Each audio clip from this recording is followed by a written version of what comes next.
Salut, bonjour tout le monde. Ça y est, on est en live, enfin. Et aujourd'hui, comme à notre habitude, la dernière fois avec Enguerrand Boulnois, on a aujourd'hui une nouvelle invitée, hein, forcément. Donc, on va parler d'un sujet qui est hyper central, évidemment, un sujet qu'on adore aborder avec Idéal Reprise, la transmission d'entreprise. Donc, on va l'aborder par contre sous un angle assez spécifique, puisqu'aujourd'hui, j'ai l'honneur d'accueillir Marie Pérennes qui est avec nous. Salut Marie, merci à toi en tout cas de nous rejoindre. Salut Marc, salut à tous. Je Voilà. suis ravie d'être là, effectivement, et puis qu'on puisse discuter, effectivement, de ces aspects un peu, qui sont parfois un peu oubliés, mais qui tournent Exactement. autour du coup de mon sujet de prédilection, qui est plutôt l'humain Ouais. à la base. Voilà. Okay. Donc toi, en l'occurrence, tu es consultante spécialisée en stratégie et accompagnement des transformations. Ouais. Et tu travailles particulièrement sur les enjeux humains, en tout cas autour de la cession, la reprise d'entreprise et la transmission, en l'occurrence. Et est-ce que tu peux nous en dire un tout petit peu plus, histoire qu'on te connaisse un petit peu dans tous tes aspects professionnels? Absolument, avec plaisir. Donc déjà, le point de départ, c'est que ma spécialité à la base, c'est l'accompagnement au changement. Puisque la problématique que j'essaye de traiter systématiquement, c'est comment faire en sorte que les humains vivent au mieux leur vie dans une entreprise. Et ça passe par accompagner les périodes de changement qui sont les périodes qui sont les plus difficiles pour les individus, pour les collaborateurs. Donc j'ai travaillé sur différents sujets autour de la conduite, enfin en conduite du changement, et je me suis spécialisée après une expérience de 2 ans en fait dans ce contexte-là, je me suis spécialisée sur les enjeux autour de la cession-reprise d'entreprise. C'est pas Okay. la seule phase de changement dans une organisation. Il y en a plein. En plus, les organisations bougent très très vite depuis plusieurs années, depuis une dizaine d'années. Là, les enjeux de transformation qui sont liés à la cession-reprise d'entreprise, c'est simplement que c'est une phase qui peut être vécue de manière assez négative par des salariés, et c'est une phase surtout qui amène un énorme risque sur la pérennité de l'entreprise. Et c'est un sujet qui m'intéresse aussi par voilà, les enjeux de société auxquels on est confronté aujourd'hui, sur le nombre d'entreprises qui vont être à céder dans les années à venir. Je pense qu'on parlera un peu plus de chiffres tout à l'heure.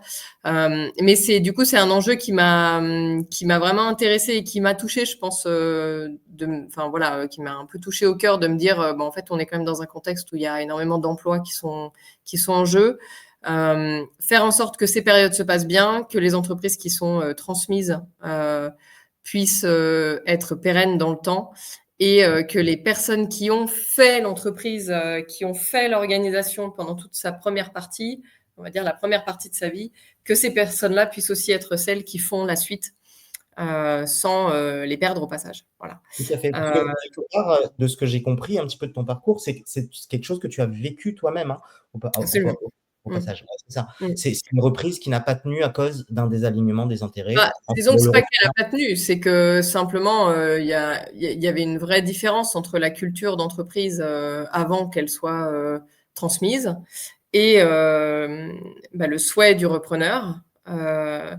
Entreprise, on va dire modèle un peu familial, reprise par un groupe d'entreprises, et donc il y a eu un vrai clash des cultures, ce qui fait que les collaborateurs s'y sont pas forcément retrouvés. Alors ça prend du temps avant que le lien se casse, avant que vraiment il y ait une vraie déperdition des collaborateurs, en particulier des collaborateurs clés.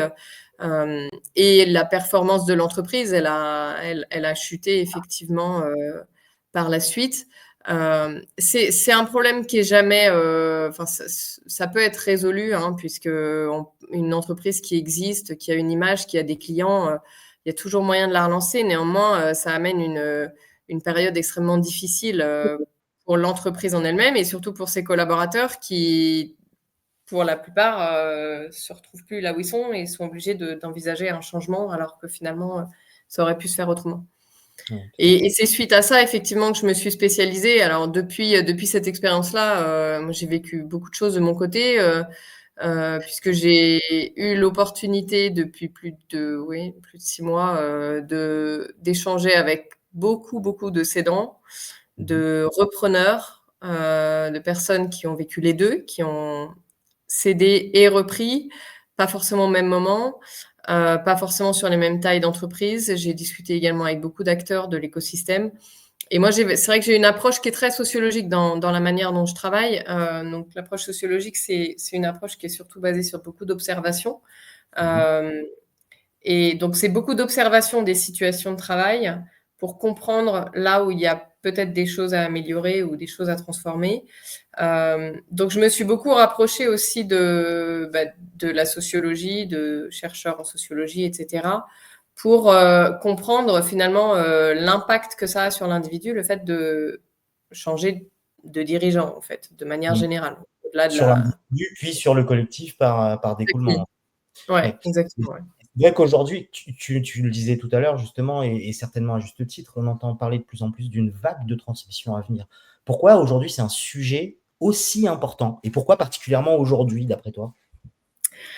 Ça, c'est pas que aujourd'hui. C'est ça qui est marrant, c'est que le sujet, il sort beaucoup dans la presse dernièrement. Je dirais que depuis l'année dernière, c'est un sujet qui est beaucoup relayé par la presse, alors que en fait, on en parle et c'est identifié par BPI France depuis, je dirais pas 10 ans, mais un petit peu moins, quoi, 7-8 ans. BPI France en parle depuis 7-8 ans. C'est tout simplement parce qu'il y a un vieillissement de la population et qu'aujourd'hui, je vais pas dire la majorité, mais quoique, je crois qu'il y a 50%, 40%, je crois, des PME qui sont détenus par des dirigeants qui vont partir en retraite dans les 5 à 10 ans à venir. C'est énorme, en fait. 40% des PME. Alors, les chiffres que je vais vous donner, vous allez forcément pouvoir les challenger parce qu'il y a des données de partout et c'est jamais les mêmes chiffres. Moi, je vais essayer de me baser sur des sources un peu officielles. Alors, on a BPI France, d'un côté, qui publie des chiffres qui sont pas mal. On a la DGE. Alors, il y a un dossier qui s'appelle le THEMA, pour ceux qui sont intéressés, qui a été publié par la DGE, la Direction Générale des Entreprises, le THEMA 30, qui date de juin 2025, où il y a plein de données dedans qui sont hyper précises et hyper intéressantes. Et donc, effectivement, ça fait quelque temps qu'on le sait, qu'on a un vieillissement de la population. Enfin, ça, tout le monde est au courant. Sinon, il n'y aurait pas de problématique avec les retraites et tout le tralala. Néanmoins, depuis l'année dernière, ça sort beaucoup dans la presse. Je pense que c'est parce que l'année dernière, il y a eu, en 2022-2023, il y a eu un vrai ralentissement sur les cessions en France, sur les cessions d'entreprises en France, sur les reprises peut-être d'ailleurs, parce que plus que sur les cessions. Et je pense que ce ralentissement, en tout cas mon analyse me dit que ce ralentissement, il est surtout dû aux difficultés qu'auront les repreneurs à se faire financer. En fait, la crise économique, le ralentissement au niveau économique de la France, donc ça amène des difficultés sur les banques ou sur des fonds d'investissement à se positionner sur des projets. Donc, les garanties qui sont demandées sont plus grandes. L'apport financier initial qui est demandé est plus grand. De fait, ça baisse forcément le nombre de repreneurs qui sont en capacité de reprendre une entreprise. Donc, il y a eu un ralentissement. Et en 2024, c'est remonté. Hein. Les chiffres montrent qu'en 2024, c'est remonté. Je ne sais pas encore ce que ça donne en 2025. Bon, ça, on verra à la fin de cette année. Mais comme il y a eu un ralentissement pendant 2 ans, je pense que forcément, ça a fait un peu bouger les choses. La presse s'en est emparée. En 2025, il y a le plan de transmission qui est sorti par BPI France, là, avec justement des nouvelles capacités de financement. Ils ont ouvert une poche budgétaire spécifiquement pour la transmission, ce que je trouve extrêmement intéressant parce que on ne peut pas dynamiser ce marché si on propose pas des financements. Je pense que ça va être la clé. Et du coup, c'est vrai qu'on en parle beaucoup plus. Une autre chose que j'ai vue, c'est qu'il y a beaucoup de nouveaux acteurs qui sont sortis. Je pense que le fait qu'on en parle plus dans la presse, le fait que BPI France se soit emparé du sujet, c'est devenu un vrai sujet de société officiel dont on parle.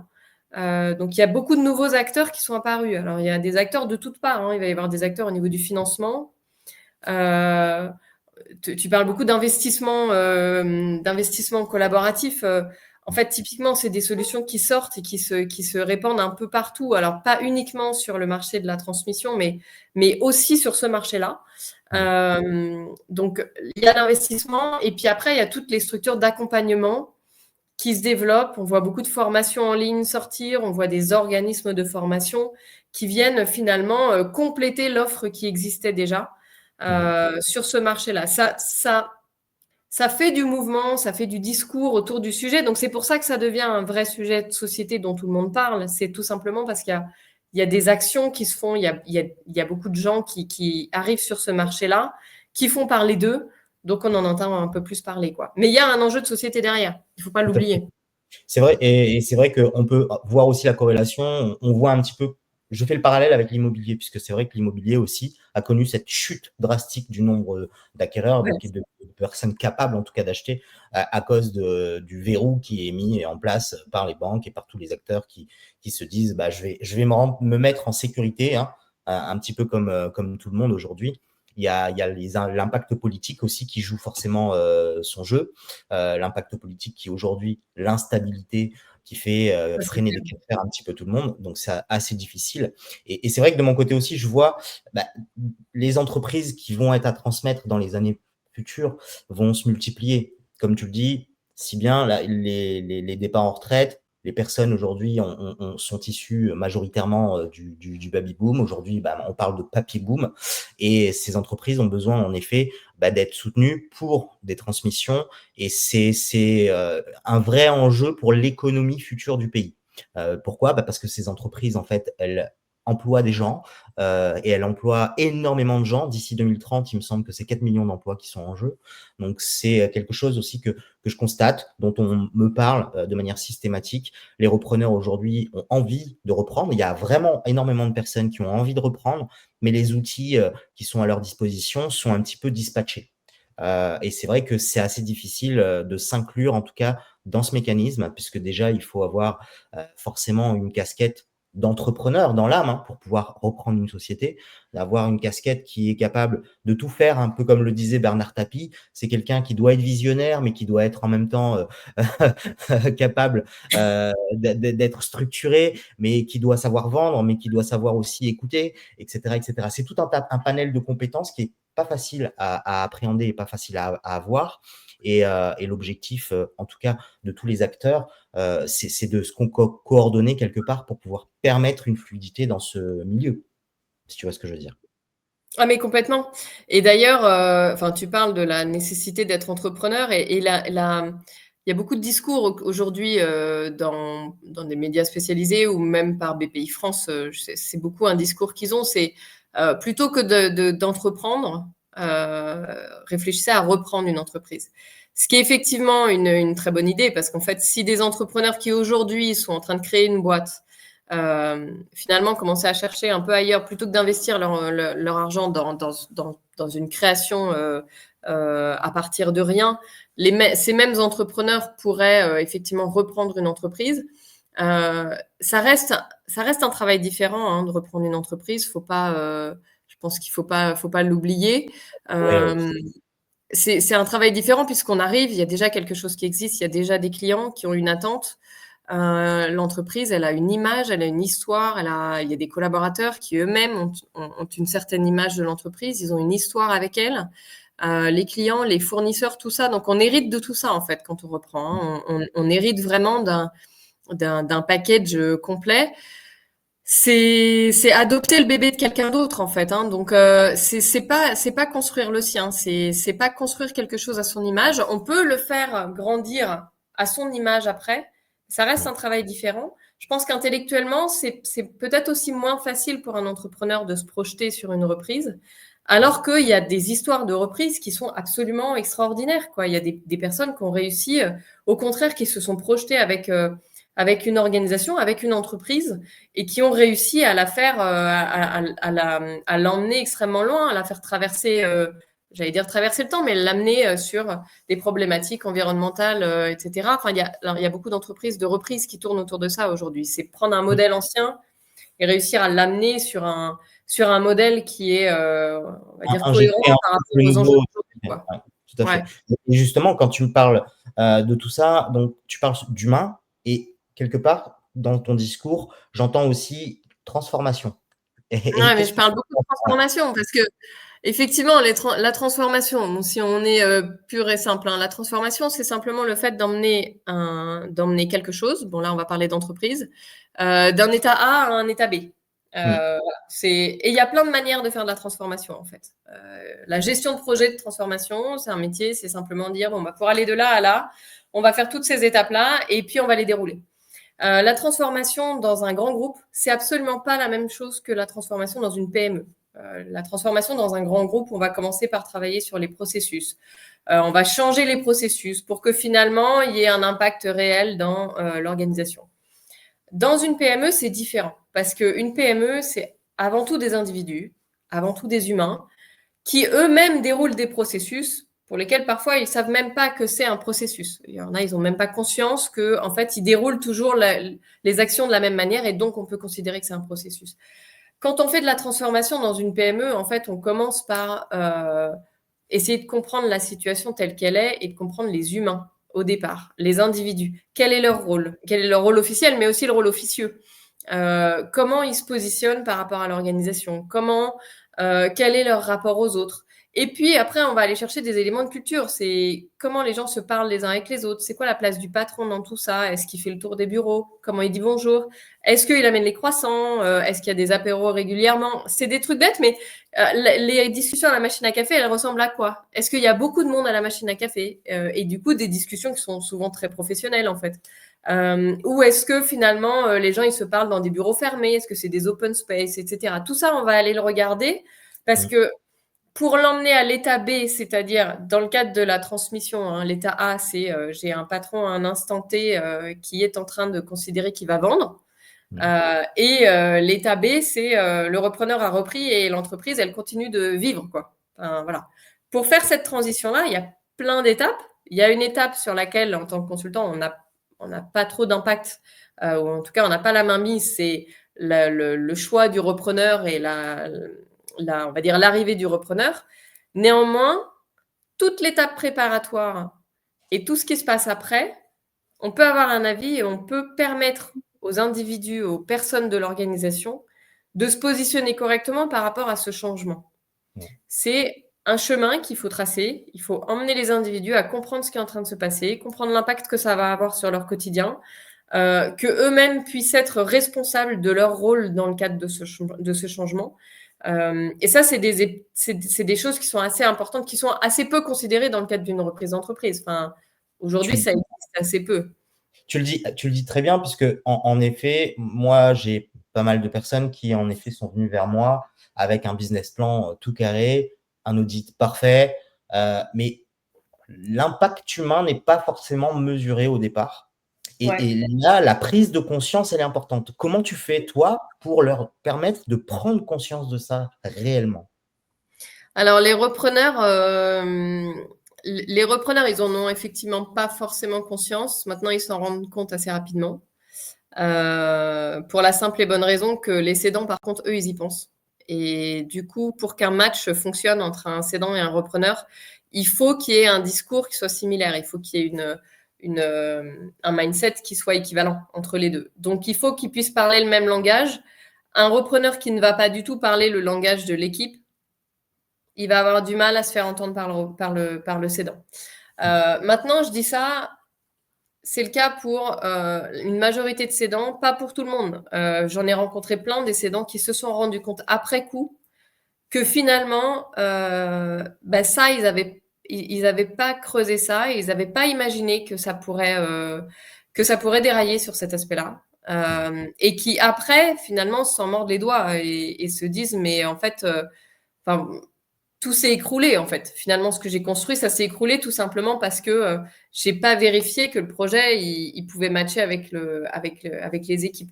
Ça, c'est le cas de cédants qui veulent vraiment vendre vite, qui sont assez peu préparés et qui, ça peut être dans le cas de la volonté de changer de vie, par exemple, parce que c'est une aventure qui est un peu moins longue et puis c'est un cédant qui veut rapidement passer à un autre projet.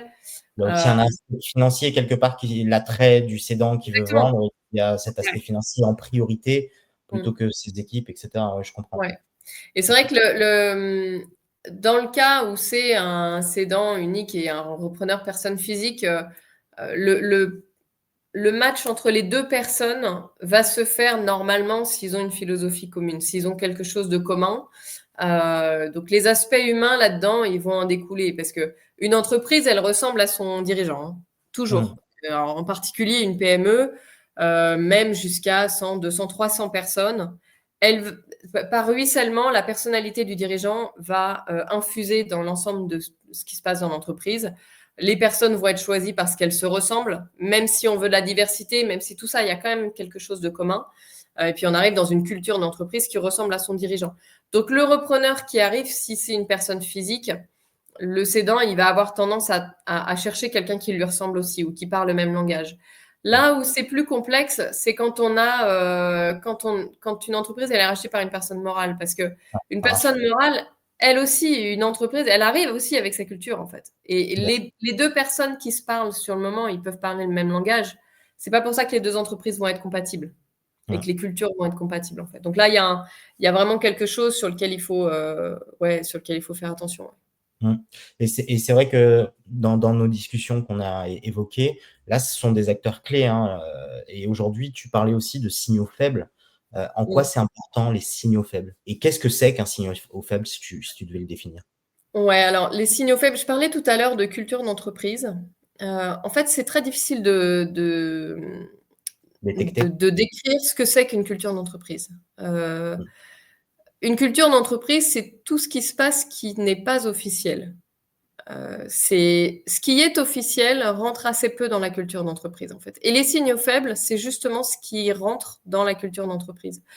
La culture d'entreprise, ça va être, c'est ce qu'on ressent une fois qu'on est dedans. Ce qu'on ressent en tant que collaborateur, ce qu'on ressent en tant que client, quelles sont les choses qui semblent importantes pour les personnes qui composent l'organisation ou qui composent les clients, par exemple. Comment c'est organisé, comment les gens se parlent, etc. Et en fait, ce qu'on va regarder, alors je parle de culture d'entreprise parce qu'en fait, une compatibilité entre deux projets, elle se fait sur la culture, hein, beaucoup. Elle se fait sur les choses qui ne sont pas officielles. Une entreprise sur le papier, deux entreprises peuvent se ressembler exactement sur le papier. C'est pas pour ça qu'elles vont être exactement la même une fois qu'on est dedans. Elles peuvent être totalement différentes une fois qu'on est dedans. Donc, le projet, la compatibilité de deux projets, enfin, entre une entreprise et un projet, ça va vraiment se jouer sur ces éléments de culture, en fait. Donc, ces éléments qui sont des signaux faibles, c'est-à-dire, comment est-ce qu'on se dit bonjour le matin? Est-ce que le patron, il fait le tour des bureaux le matin, par exemple? Est-ce que, je parlais tout à l'heure de la machine à café, ça c'est un très bon indicateur. La machine à café, c'est vraiment un environnement, un endroit où il faut être quand on observe comment ça se passe dans une boîte. Il faut qu'il y ait une machine à café parce que sinon c'est pas drôle. Mais des fois il y a une cantine, ça peut être à la cantine aussi. Mais c'est regarder toutes ces choses-là et après c'est aller creuser les éléments qui font que l'entreprise elle marche comme elle marche. C'est-à-dire euh, si je donne des exemples, c'est comment sont prises les décisions? Quel est le niveau d'autonomie des personnes dans l'entreprise? Est-ce que finalement il y a quelqu'un qui a un rôle non officiel, mais assez clé dans l'organisation, qui fait que aujourd'hui l'entreprise elle tourne finalement parce que cette personne elle est là. Mm. J'ai un exemple pour ça que j'aime bien ressortir, c'est euh, une secrétaire de direction qui connaissait extrêmement bien son patron depuis de nombreuses années et qui en fait faisait le tour des bureaux le matin. Elle faisait le tour pour dire bonjour à tout le monde. Donc ça lui prenait du temps, évidemment. Donc elle arrivait, elle disait bonjour à tout le monde, puis elle papotait à chaque bureau. En fait, on s'est rendu compte que cette dame, c'était quasiment elle qui prenait toutes les décisions sur la marche normale de l'entreprise. Mm. Elle s'en rendait pas compte elle-même. C'était pas son rôle officiel, mais elle connaissait tellement bien le patron qu'en fait, elle était capable de répondre aux questions À sa des place. équipes à sa place, mais tu crois qu'il faudrait mieux que je fasse comme ça ou comme ça, et là, peut-être on pourrait faire ça. Tu crois qu'il vaudrait mieux qu'on démarre avec ça ou plutôt qu'on démarre avec ça? En fait, elle, connaissant la volonté du patron, connaissant son mode de fonctionnement, elle avait un rôle extrêmement important dans le déroulement des opérations, dans le déroulé des opérations, mais c'était absolument pas officiel, quoi. Mais Mm. c'est hyper important de le savoir. Ça. Vous imaginez, vous êtes repreneur. Cette personne, c'est une secrétaire de direction qui est là depuis 30 ans. Elle est à 5 ans de la retraite. Si vous identifiez pas ce rôle-là, Mm. en fait, vous êtes mort parce que votre entreprise, elle arrête de tourner. Et par ailleurs, si vous ne nouez pas un lien très fort avec cette personne, vous avez le lien de travail parce qu'elle devient votre secrétaire, ok, très bien. Mais si vous ne nouez pas un lien beaucoup plus fort que ça, elle sera dans l'incapacité de répondre aux questions des gens. Et donc, son rôle, il s'arrête là. Et donc, l'entreprise ne fonctionnera plus du tout pareil. Ça, c'est des signaux qui sont hyper importants à regarder. C'est des choses qu'il faut absolument observer. Moi, j'adore, ça me fascine, ça me Et fascine. qui sont peu perceptibles, hein, comme tu le disais, d'où le fait d'évoquer des signaux faibles. Il faut vraiment Mm. aller les chercher pour pouvoir les mettre à jour et les mettre à nu, sans Mm. quoi, en effet, on est un peu tributaire de ce genre de phénomènes qui peuvent se produire, et un petit peu à toutes les échelles, en fait, dans la structure, d'ailleurs. Mm. Donc là, on a tout ce qui est non officiel. Après, les signaux faibles, ça peut aller plus loin que ça, mais c'est un terme qui est utilisé beaucoup. C'est essayer de détecter les choses avant qu'elles ne posent problème, quoi. C'est un peu ça l'idée, ouais. Tout à En se fait. projetant sur qu'est-ce que sera l'entreprise demain et donc où est-ce que ça peut pêcher, quoi. Ouais. D'ailleurs, toi, tu as accompagné quand même pas mal de transformations. Tu as travaillé beaucoup le sujet avec de nombreux cédants et repreneurs. Et qu'est-ce qui, selon toi, aujourd'hui, fait véritablement échouer? Puisque j'imagine que tout ce qu'on ne perçoit pas va pas faire échouer forcément la structure par la suite. Mais selon toi, qu'est-ce qui est le déterminant qui fait véritablement échouer au niveau humain la reprise? Alors, au niveau humain, si on est très précis sur au niveau humain, il n'y a pas une raison, mais en fait, il faut comprendre qu'une transmission d'entreprise, pour décrire bêtement la situation, c'est tous les humains, ils changent de patron au même moment. Donc, tous les humains, ils changent de job au même moment, potentiellement. C'est pas exactement ça, mais presque. L'incertitude, c'est hyper difficile à gérer pour un humain, pour nous.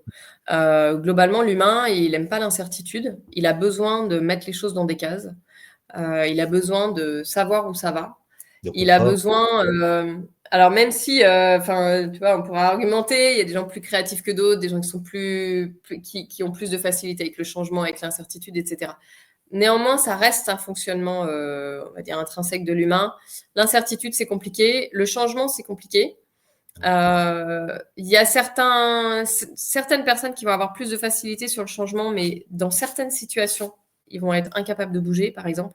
Donc, ça reste le changement, c'est quelque chose qui est compliqué. L'incertitude aussi. Donc, moi, je dirais que le plus gros danger dans le cadre d'une reprise d'entreprise, c'est le manque de communication et, et le fait de ne pas s'intéresser aux équipes. Quand on est un repreneur, c'est crucial de commencer par essayer de comprendre qui sont les équipes. Qui ils sont en tant qu'équipe, donc en tant qu'entité professionnelle, et qui sont les individus aussi en tant qu'humains, tout simplement. C'est quoi leur vie? Alors, je parle beaucoup des PME, hein, parce que moi, c'est ça mon sujet de prédilection. Donc, on est quand même dans des environnements où il y a peu de personnes. On va dire que tout ce que je décris, ça peut s'appliquer jusqu'à 200, 300 personnes. Après, on va passer sur des tailles ETI où les problématiques sont un petit peu différentes. Dans le cadre des PME, tout le monde connaît tout le monde, en fait, souvent, hein. Les gens, ils travaillent en équipe. Il y a beaucoup de fraternité aussi dans ces environnements-là. Et le premier danger, c'est de ne pas s'intéresser aux humains qui composent l'organisation et d'essayer de considérer qu'on va être capable de tout changer comme ça, quoi. Ça, c'est pas possible aussi. Il faut prendre le temps. Il faut prendre le temps de considérer d'où on part pour être capable de tracer le bon chemin vers la cible. Le bon plan de transformation, c'est ça. C'est d'être capable d'être réaliste sur d'où on part, la situation A, pour aller ensuite de manière saine et sereine sur une situation B qui est, bon, bah, moi, je suis repreneur, j'ai évidemment une vision pour l'entreprise que je rachète. Donc, il faut que je puisse y aller, il faut que je puisse emmener mes équipes. Ouais. Après, sur des risques au moment des reprises, il y en a d'autres qui sont beaucoup plus pragmatiques, hein, mais c'est est-ce qu'on a bien été regardé qui sont les clients? Parce que là, je parle beaucoup des équipes, mais les clients, c'est pareil, hein. Un Les client qui est client fournisseurs, d'une entreprise depuis 20 ans, ça. c'est évident que c'est assez similaire. C'est-à-dire qu'il il va perdre un partenaire, en fait, le client. Donc, est-ce que le client, on va réussir à le garder? Est-ce que le client, il n'est pas aussi à 5 ans de la retraite, par exemple? Est-ce à quoi ressemblent les fournisseurs, les partenaires? Est-ce qu'on va être capable de les garder? Et puis, quel est l'historique des relations avec toutes ces personnes-là? Parce qu'on part d'une situation A à un instant T, mais dans les relations, on sait qu'il y a un historique toujours, surtout sur cette taille d'entreprise-là. Donc, est-ce que avec l'historique entre le fournisseur ou le client et l'entreprise, on va être capable de maintenir la relation sur du long terme? Ça, c'est des vraies questions qu'il faut se poser parce que ça peut avoir un impact énorme sur l'entreprise. Puis après, il faut aller chercher des infos du style, est-ce que l'ancien dirigeant n'a pas promis des choses aux collaborateurs? Est-ce que, voilà, comment a été faite l'organisation? Est-ce que le dirigeant, il n'aurait pas promis à telle personne de devenir le bras droit du nouveau dirigeant sans vous en parler? Enfin, bon, des choses comme ça. D'ailleurs, tiens, une petite question par rapport à si je me positionne, tiens, demain, je suis repreneur, j'ai une superbe boîte à vendre en face de moi, Mmh. belle façade, culture interne, par contre, en tension, avec une Mmh. équipe un peu déstabilisée. Par contre, à côté de ça, financièrement, belle boîte, ça fonctionne a priori. Et qu'est-ce que tu proposerais dans ce genre de cas de figure? Puisque moi, je veux reprendre cette boîte, elle m'intéresse, mais je vois bien qu'il y a des tensions palpables qu'on ressent rien qu'à entrer à l'intérieur. Ben ça, déjà, il faut commencer par traiter ça, hein. C'est-à-dire Ouais, que le reste pourra pas fonctionner tant qu'on n'a pas traité ça. Alors, c'est un peu rentrer dans la gueule du loup, hein, comme on dit, parce que là, c'est même une gueule de crocodile hein, dans ces cas-là, parce qu'on arrive dans un environnement. Euh, faut se poser la question de ces tensions, elles sont dues à quoi en fait? Et du coup, c'est une phase d'observation. Donc là, bah, enfin, typiquement, ça, moi, je le fais, ce type de choses. C'est une observation sociologique, en l'occurrence. Faut discuter avec les gens, faut comprendre ce qui se passe dans leur quotidien, d'où peuvent venir les tensions, et essayer d'aller regarder s'il n'y a pas eu des changements justement dans l'organisation dans les mois qui ont précédé, qui font que l'entreprise elle est dans cet état-là. mais c'est Souvent, les collaborateurs, ils sont capables de le dire, hein, eux-mêmes, mais hein. c'est difficile pour un repreneur d'approcher les collaborateurs justement dans ce genre de cas de figure. Eh beh, faut pas que ce soit lui, hein. Alors là, ouais, moi je le déconseille. En fait, ça peut être très bien d'arriver et de proposer, qu'il y ait un travail qui soit fait par quelqu'un d'autre. Le repreneur, il va se retrouver un peu, entre le marteau et l'enclume, en fait, s'il prend ce positionnement-là. C'est souvent dans ces cas-là qu'on intervient, les consultants parce que justement, c'est un regard extérieur. On est en capacité de garder l'anonymat des témoignages, de faire que les choses soient, voilà, que ce soit fait, on va dire, oui, de manière beaucoup plus sereine pour les collaborateurs, en fait. Ils ont quelqu'un qui est extérieur à l'entreprise. Puis on n'a pas d'affect aussi, hein. Enfin, le repreneur, lui, il sait ce qu'il a vu. Enfin, tu vois, tu arrives dans un environnement comme ça, toi, tu sais ce que tu as vu de l'entreprise, en fait. Tu as vu des chiffres, tu as vu des perspectives, tu as vu des clients, tu as vu tout ça, tu as vu une taille d'équipe, des talents, parce que tu as peut-être vu les CV des personnes clés, tu as vu tout ça. Toi, tu te fais forcément ton avis sur c'est quoi les forces, c'est quoi les choses à changer, où est-ce qu'il faut mettre du budget en priorité, etc. Mm. Donc, tu arrives forcément avec un œil qui est biaisé, en fait. Nous, si on vient dans ce cadre-là et qu'on pose un diagnostic sur la situation, on va avoir un regard beaucoup plus distancé, en fait, des choses, sans jugement sur l'entreprise. Souvent, on va même pas regarder les chiffres avant, d'ailleurs. On va t'écouter en tant que client, parce qu'a priori, c'est toi le client, le repreneur, dans ces cas-là. Mais on va pas regarder les chiffres, on va pas aller regarder tout ça. Nous, on va s'occuper que d'essayer de comprendre la situation telle qu'elle est. D'où Donc ça quelque vient part, et quelles peuvent être les actions à faire, quoi. si je comprends bien, c'est moi, en l'occurrence repreneur, qui vais te missionner. Et par contre, je dois quand même convaincre le cédant qu'il y a une utilité à ce que je fasse ça dans sa boîte, sans que pour autant j'ai déjà mis le pied dans une action d'acquisition concrète. Ouais. C'est assez Bah, délicat. ces discussions, elles sont pas faciles. Bon, après, si toi, tu as senti ça, ça veut dire qu'a priori, vous avez déjà discuté d'un potentiel rachat. Est-ce Mhm. qu'il y a une LOI qui a déjà été éditée? J'en sais rien, mais ça peut être le cas. C'est totalement hypothétique ce que je te raconte là. C'est en effet pour que notre Oui, public. non, mais effectivement. Mais le repreneur peut effectivement être client de ce type de service, être celui qui paye. Alors, au-delà d'identifier des problèmes, hein, l'intérêt de ce qu'on fait nous en termes de diagnostic, ça peut être aussi tout simplement d'avoir plus d'informations, que le repreneur et puisse avoir un dossier complet sur la marche de l'entreprise. Donc l'entreprise, elle peut très bien fonctionner parfaitement bien, mais que le repreneur, il veuille avoir plus d'informations sur justement comment se déroule le quotidien dans cette organisation-là.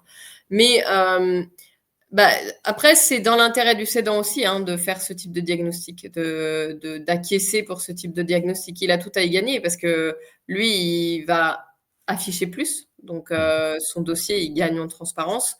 Il va permettre à quelqu'un de se projeter dans son organisation. Alors que dans l'état actuel des choses, un repreneur qui doute, en général, il signe pas. Surtout vu le contexte économique actuel, s'il doute, il va pas. Donc là, ça peut permettre qu'il y aille. Nous, on travaille, après, moi, ce que je préfère faire surtout, c'est travailler avec les cédants en amont. Parce qu'une fois que le repreneur est là, quand le repreneur se pose la question, c'est génial, parce que du coup, on intervient au bon moment.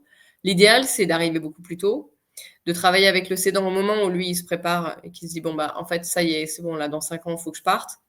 Donc, il va falloir que je fasse quelque chose. 5 ans, ça peut être un peu tôt, mais quoique. Alors, c'est pas tôt. Attention, c'est pas tôt pour toutes les discussions avec l'expert comptable, avec l'avocat, avec le gestionnaire de patrimoine, le notaire, etc. Tout ça, faut les démarrer longtemps à l'avance. Sur notre intervention à nous, disons que quand faut qu'on vienne 12-18 mois avant la mise en vente de l'entreprise, avant l'affichage de l'entreprise, pour préparer l'entreprise à ce qu'elle soit transmissible, en fait. Et dans ce cas-là, c'est super parce que ça nous permet d'arriver au moment de la mise en vente de l'entreprise. Le dirigeant, il a un rôle qui est extrêmement cadré. On parle beaucoup de la dépendance du dirigeant. Bah là, nous, on va traiter ces problématiques-là.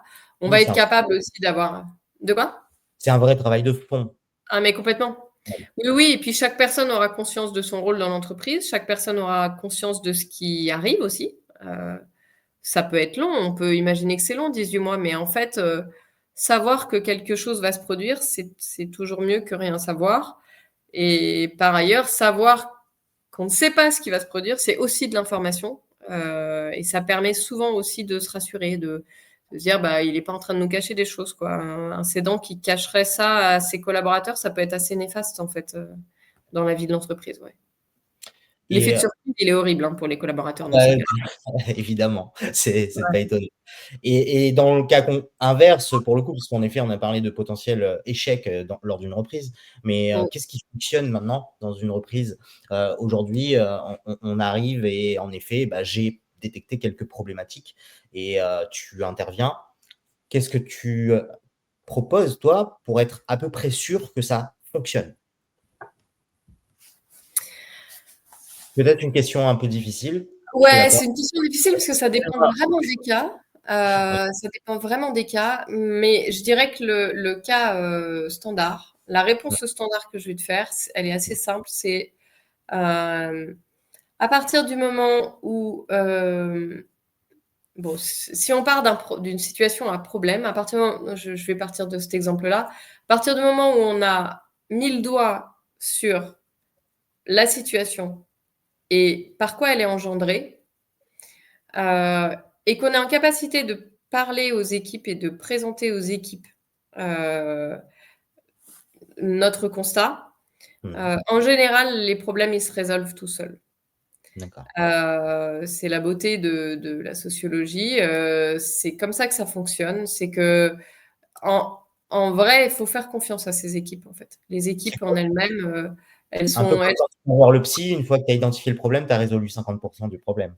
Tu as résolu 50%. Alors, je sais pas si ça marche pareil avec le psy, peut-être pas tout le temps.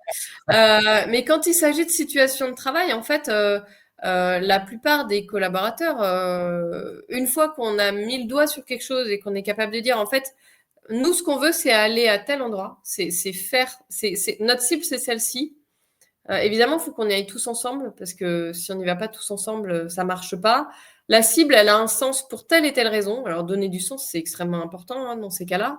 Il faut que chaque collaborateur puisse comprendre quelle est sa place là-dedans et à quoi ça va servir pour lui aussi. Il doit pouvoir se projeter là-dedans. Et une fois que la situation initiale, elle est présentée, décryptée, le chemin, il se trace assez facilement avec les équipes, en fait. Donc, c'est vraiment une phase d'observation. Puis après, c'est dans certains cas, ce qu'on va faire aussi, nous, c'est vraiment décortiquer la cible. Là, justement, je parlais que chaque personne puisse trouver sa place là-dedans. C'est important aussi quand le repreneur il commence à mettre l'entreprise en mouvement dans sa direction à lui. C'est important aussi que lui-même, il ait compris la place de chaque collaborateur là-dedans, l'importance de chaque personne là-dedans et qu'il soit capable de l'expliquer. Mm.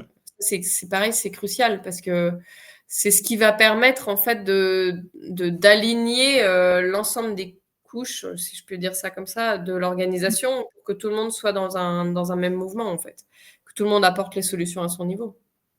Tout à fait clair. Et tu as un exemple de cas concret où en effet il y a eu une réussite suite à ton passage? Des exemples de réussite, j'en ai eu plusieurs. Pas que suite à mon passage, mais comme je disais, j'ai discuté avec beaucoup de cédants et de repreneurs. Il y a un cas que j'aime beaucoup, qui est assez particulier. C'est une imprimerie qui a été rachetée en fait par un de ses collaborateurs, qui n'était pas du tout un collaborateur cadre, etc. Hein. C'était vraiment, il faisait partie des équipes dans D'accord. l'atelier. Mmh. Et il a décidé, donc l'entreprise a été revendue plusieurs fois. Ça a été un chemin assez compliqué pour cette entreprise-là. Et puis elle avait été, au départ, il y avait un groupe avec plusieurs imprimeries, et puis ça s'est progressivement un peu démantelé. Et puis là, il restait la dernière qui était un peu le flagship, voilà, euh, qui allait être revendu, mais il savait pas trop à qui, potentiellement quelqu'un qui était dans la com, potentiellement quelqu'un qui faisait de l'impression d'autres choses. Enfin voilà, il y avait un peu un petit doute là-dessus, donc il savait pas trop ce qu'ils allaient devenir. Et finalement, celui qui s'est positionné, c'est un collaborateur, donc il est allé chercher l'aide, une association avec, je crois, 2 autres personnes au sein de l'équipe, qui venaient un peu comme des garants, voilà, des garants de moralité et des garants sur la conduite du business derrière. Et ça, c'est une histoire que j'aime bien parce que dans ces cas-là, l'équipe sait qui est-ce qui prend la main. Par ailleurs, toute l'équipe de l'entreprise s'était positionnée derrière lui en disant, mais évidemment, en fait, il faut que ce soit toi. Nous, on veut pas que ce soit quelqu'un d'autre. On veut continuer à fonctionner ensemble. On veut continuer à être indépendant, à pouvoir avoir les mêmes clients que ce qu'on a maintenant, etc. Sinon, il y avait vraiment des risques que l'entreprise elle soit revendue pour ses machines, pour voilà son carnet d'adresses, etc. Il y en a plein des cas comme ça. Ouais. Et là, et c'était hyper intéressant. C'est hyper intéressant de voir comment ça se passe dans ces cas-là, parce que évidemment, ça provoque des tensions. Le nouveau dirigeant, avant, il était dans l'atelier, donc il faut quand même s'habituer un peu à cette nouvelle, voilà, ce nouveau truc, quoi. C'est plus le même collègue, quoi. Enfin, voilà, il a plus le même rôle. Lui, il a mis des thunes, il s'est engagé avec la banque, il a pris un prêt. Enfin, voilà, il y a des engagements financiers derrière, donc il a plus le même rôle. Mais c'est hyper intéressant dans ces cas-là, et ça marche parce que parce qu'il était là avant, quoi. Parce qu'il connaît l'équipe, il connaît les gens, il sait comment leur parler, il les connaît et l'équipe le connaissent très bien et ils savent que son projet, c'est dans la continuité de ce qui se faisait avant, qu'il n'est pas là pour tout chambouler. Enfin, voilà. Ça Mmh. fonctionne bien. Il n'y en a pas beaucoup des exemples comme ça, mais c'est vrai que où c'est un collaborateur qui reprend. Il n'y en a pas énormément, bien qu'il y en ait quand même. Hein. Ça fait, je crois que c'est 7% des reprises des transmissions qui se font en interne. C'est pas énorme, hein, 7% quand même, on va quand même se le dire.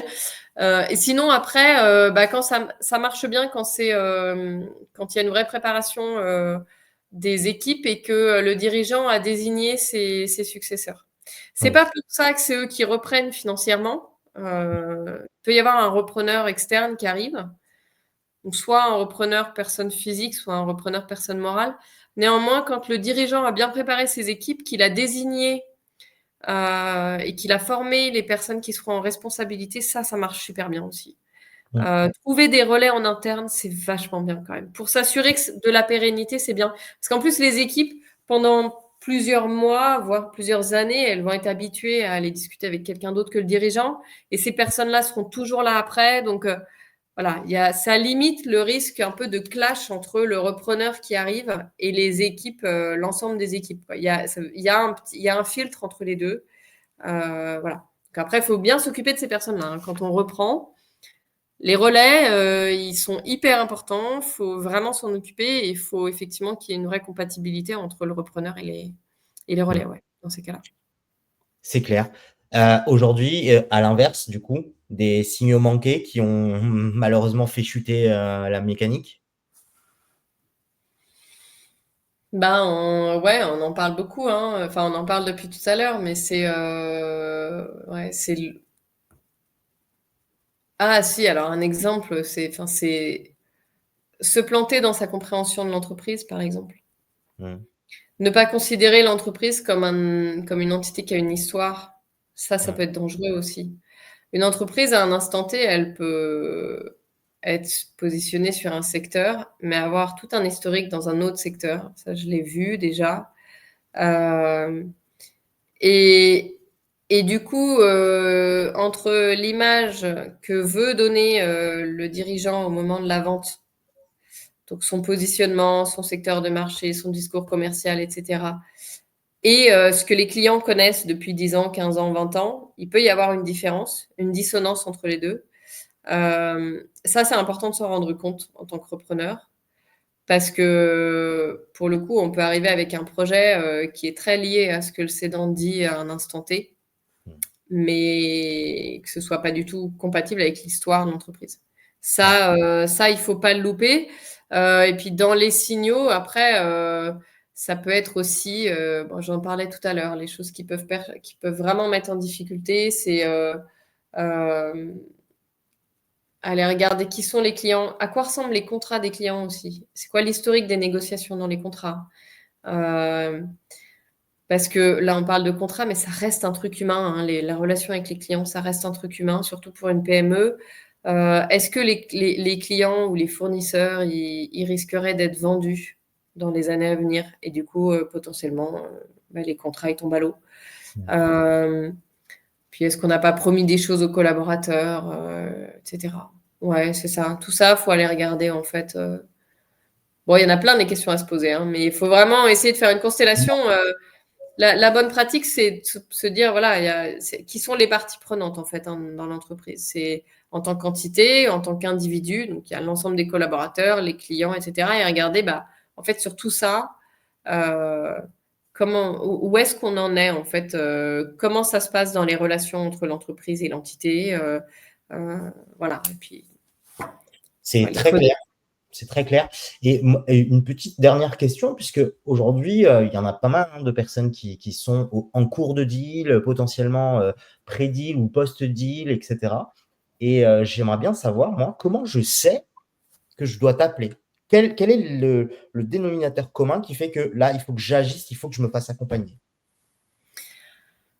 En fait, déjà, les personnes qui m'appelleront, c'est des personnes qui ont envie de ne surtout pas oublier les équipes dans le jeu et qui ont compris l'importance des individus. Ça, c'est la première chose. C'est-à-dire que moi, je ne travaille pas avec des personnes qui sont là uniquement pour améliorer une valorisation ou pour se faire bien voir. Voilà. Parce qu'il y en a aussi, hein, qui nous appellent et qui, en fait, derrière, n'ont absolument aucune volonté d'appliquer ce qu'on propose.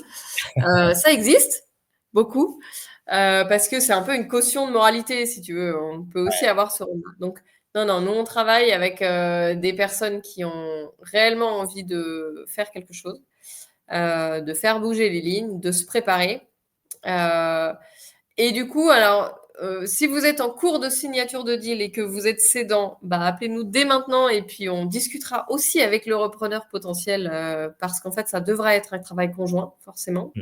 Hmm. Et dans ce cas-là, c'est un besoin d'un peu plus de transparence, par exemple, un besoin d'identifier qu'est-ce qui fait réellement la force de l'entreprise. Essayer de donner un peu plus de billes aux repreneurs sur dans quel ordre faire les choses Hmm. aussi. Ça peut jouer là-dessus. Le repreneur, c'est pareil. Un repreneur qui a un plan assez clair de là où il veut emmener l'entreprise, s'il veut pas se planter sur le démarrage et se retrouver dans les choux dans 18 mois, bah ouais, il peut nous appeler, ouais. Parce que là, on va aller regarder avec lui c'est quoi son plan, à quel point c'est différent de ce qui était fait avant, d'où est-ce qu'on part et on va essayer de tracer le chemin avec lui en fait pour y arriver. Ouais. Nous, on aime bien travailler sur autre chose aussi, c'est la rencontre entre le repreneur et les équipes. Alors, ça peut être la rencontre avant la signature. En général, il y en a peu, mais il y en a peut-être une. Mhm. Mais la rencontre après aussi. C'est le moment où vraiment le dialogue se crée. Ça, c'est quelque chose sur lequel on aime bien travailler parce que on aura beau dire la première impression, en général, elle reste longtemps. Tout à fait. Donc savoir correctement se présenter et faire connaissance avec son équipe, c'est important en fait. C'est important, ouais. Tout à Voilà. fait, tout à fait, tout à fait d'accord avec toi et moi, je suis complètement aligné avec tout ce que tu dis, Marie. L'humain au centre, en effet, d'une transmission, c'est hyper important. Pour peu Mm. qu'on ait évidemment à cœur de valoriser l'humain en fait dans la structure, dans la société. Et si on doit un petit peu résumer dans un conseil auprès du repreneur, et de ce que j'ai compris, c'est de prendre le temps d'écouter avant d'agir. Dans ce Ouais, que vous achetez, tout est une histoire humaine au départ. Et pour le côté cédant, c'est savoir préparer aussi une transmission, puisque c'est un projet à part entière. ouais, C'est pas la fin de quelque chose, c'est quelque chose qu'on prépare pour pouvoir passer le relais en fait dans cette complètement. mécanique. Donc, c'est extrêmement intéressant d'aborder en tout cas cet aspect de transmission par le prisme de l'humain. Et Mm. aujourd'hui, c'est pour ça que je pense qu'on va continuer à garder contact. En tout cas, Marie, moi, je suis ravi d'avoir une personne comme toi qui aborde ce thème-là, puisque dans l'objectif d'Idéal Reprise, forcément, c'est de créer ce lien qu'il y a entre des partenaires qu'on peut avoir comme toi, qui peut discuter avec et le cédant et le repreneur pour créer ce lien. Et cette mécanique, fatalement, qui inclut dans le club, en tout cas, met en valeur que la sauvegarde de l'emploi, la sauvegarde de l'économie future soit vraiment ce vers quoi on tend tous, et même tous les acteurs. Hein. Moi, pour le coup, en l'occurrence, j'ai toujours au cœur à dire que je n'ai pas de concurrents et on n'a que des confrères, puisqu'on travaille tous dans un seul objectif, c'est de pouvoir en effet faire de la transmission quelque chose de plus accessible, plus fluide entre tous les acteurs institutionnels, cédants, repreneurs, partenaires et même investisseurs, puisqu'en effet, on travaille aussi sur cet aspect-là. Et c'est hyper important d'avoir des personnes comme toi, en tout cas, qui ont aussi à cœur de mettre et d'ancrer l'humain, en tout cas, dans ce passage de relais. Je te remercie énormément, Marie. Je pense qu'il y a énormément de matière et énormément de valeur que tu viens d'apporter dans cette interview. Et j'espère que tous avaient apprécié ce petit moment ensemble. N'hésitez pas à liker, partager, abonnez-vous et surtout restez en contact avec le Club Idéal. Merci encore et à très bientôt. Ciao, ciao. À bientôt, Marc. Merci beaucoup. Au revoir. Au revoir.